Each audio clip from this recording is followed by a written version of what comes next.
Oya we, oya. Oya Ibra, kila kitu kinawezekana. Mchawi nini? Oya mchawi pesa wanangu. Oya Ibra, nimekuja nyumbani mwanangu sijakuona. Uko wapi? Nipo shule. Jamaa kazuba, oya simu kaiacha peke yako. Nifanyeje, niichukue au niache tu? Oya mjini usiuze sura. Oya, kwa hiyo unanishauri nipete nao, lakini mimi mwanangu, yani hiyo ilikuwa sio tabia zangu hizo. Muda wa mabadiliko.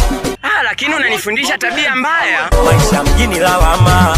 Vipi lakini Ibra, nataka nije kwako hapo mwanangu. We maisha si safi, sinaweza nikaishi tu. Oya na unga mwana. Unaunga kivipi yani? Kama nimetoroka Milembe.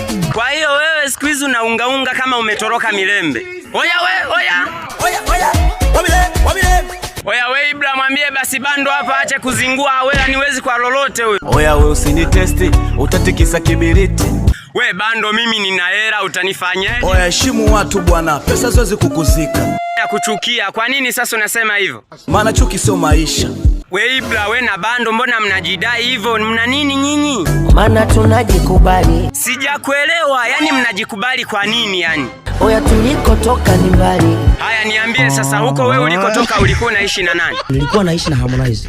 Yani ulikuwa unaishi na Harmonize, na kwa nini uliondoka? Mlikosana au? Sikukosea chochote.